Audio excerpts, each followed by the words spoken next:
Cuando pensamos en invertir en bolsa, casi siempre nos vienen a la cabeza las mismas dos opciones, ¿verdad? El S&P 500, con las 500 empresas más grandes de Estados Unidos, o el Nasdaq, que está más enfocado en tecnología. Y oye, que son estrategias geniales a largo plazo, de eso no hay duda. Pero existen otras alternativas que muchas veces simplemente dejamos de lado. Y aquí está el kit de la cuestión.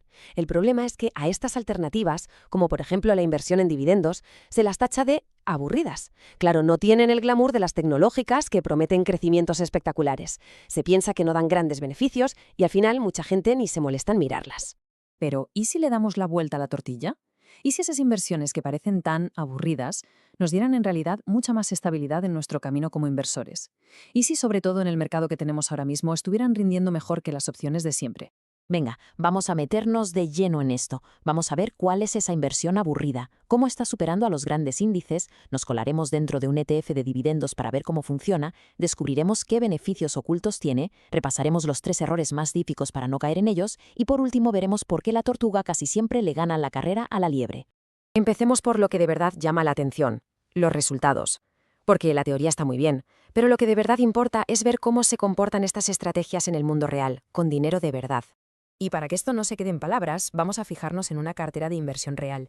Se creó hace un par de años con una idea muy clara, demostrar que se puede ganar un buen dinero de una forma mucho más conservadora y sí, mucho más aburrida.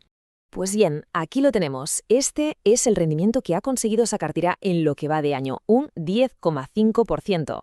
Pero bueno, un número así por sí solo tampoco nos dice gran cosa. Lo interesante de verdad es cuando lo comparamos con los gigantes, con los índices que todo el mundo sigue. Ojo a la diferencia porque es brutal. Mientras que la cartera de dividendos ha subido ese 10,5%, el S&P 500 apenas ha conseguido un 0,54% y el Nasdaq está en negativo. Esto demuestra perfectamente que en ciertos momentos del mercado, estas estrategias más defensivas no solo te protegen, sino que directamente lideran.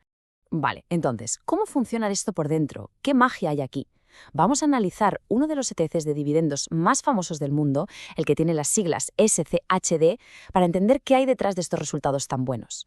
Pues si miramos dentro de este ETF, nos encontramos con empresas que conocemos todos. Coca-Cola, Home Depot, Verizon, son empresas de muchísima calidad, muy sólidas.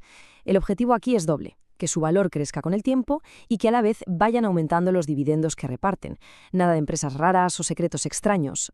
Y aquí hay un concepto que es clave a entender: la rentabilidad por dividendo. Para este ETF, el SHD es del 3,43%. ¿Qué significa esto? Pues que solo por tener participaciones, el ETF te paga esa cantidad cada año en efectivo. Es un flujo de ingresos constante. Y atentos a los datos, porque son una pasada. Este ETF paga cada 3 meses. Lleva 14 años seguidos subiendo ese pago. El crecimiento medio de esos dividendos en los últimos 5 años ha sido de más del 9% anual. Y encima te da una diversificación de verdad, porque solo un 7% de sus empresas están también en el S&P 500. Los números, como vemos, son impresionantes, pero son el resultado de una filosofía muy concreta. Ya hemos visto el qué y el cómo. Ahora vamos a la pregunta más importante: el por qué. ¿Por qué esta estrategia es tan potente, más allá de las cifras que vemos en pantalla? Y esto nos lleva a la pregunta del millón. Si los resultados son así de buenos, ¿por qué narices tantísima gente pasa de los dividendos? Pues la razón principal es psicológica. A muchísima gente solo le interesa el crecimiento puro, buscar el pelotazo, el mayor rendimiento posible en el menor tiempo. Se olvidan de que en momentos de incertidumbre o con inflación alta, las empresas estables que pagan dividendos son un refugio mucho más seguro y, como hemos visto, rentable. Por eso se dice que los dividendos tienen verdaderos superpoderes. Te dan un ingreso constante, como un pequeño sueldo, que es muy fácil de entender y muy gratificante. Actúan como una ancla psicológica. Cuando el mercado se desploma, seguir recibiendo ese dinero ayuda a no entrar en pánico y venderlo todo. Y la verdad, el concepto es súper sencillo de entender. Ahora, si toda esta idea empieza a sonar bien, es fundamental ponerla en práctica de forma correcta. Así que vamos a ver los 3 errores más comunes, las 3 trampas en las que suele caer la gente cuando empieza a invertir en dividendos. El primer error: meter todo el dinero solo en dividendos, olvidando la diversificación.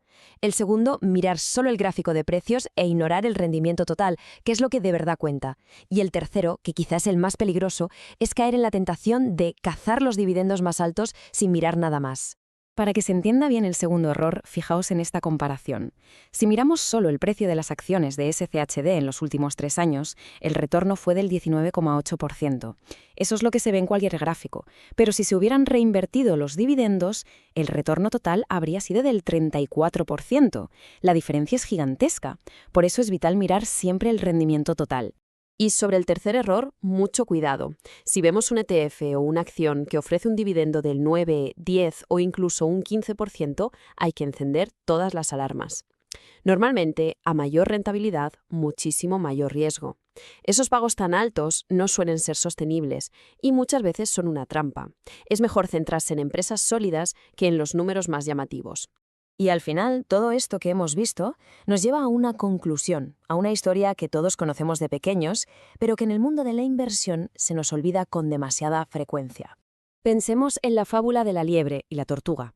Muchos inversores intentan ser la liebre, van a toda velocidad buscando el dinero rápido, y eso muchas veces acaba mal. Las tortugas, sin embargo, avanzan de forma lenta pero segura, con inversiones más conservadoras, y son las que al final, con paciencia, llegan a la meta. El objetivo es ese, ser lento pero aplastante. Construir un patrimonio no es una carrera de 100 metros lisos. Se trata de tener un buen plan, de gestionar el riesgo y de ser constante. Y en esa estrategia, estas inversiones tan aburridas pueden ser nuestro mejor aliado. Al final, ¿no es esa una forma mucho más tranquila de alcanzar nuestros objetivos?